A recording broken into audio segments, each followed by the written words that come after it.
So on the JAYCOMMAND smart system, we have tire pressure sensors. So you go to your button right here that goes to sensors. It's the same on the phone to pair and unpair. So as you can see right now, if I were to unpair, I'd hit the unpair button, I'd choose which one and I click done.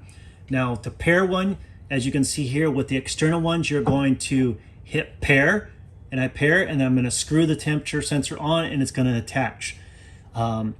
We do have some in-stem automotive style, just like your car would be. For that pairing process, you would actually hit pair and then you would lose a little bit pressure until that system comes on, and you would do that while you're standing there with your phone. Once it does, it would pair up, put a little bit of pressure in it. It doesn't lose a lot, just enough that it senses that something's going. That's why it connects with the Bluetooth sensor.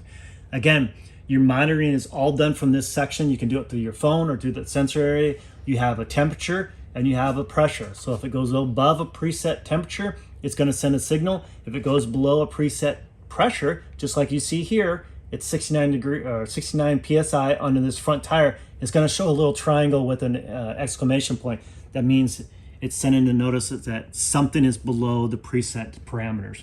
And that's tire pressure sensoring on the JAYCOMMAND smart system with the Pro tablet.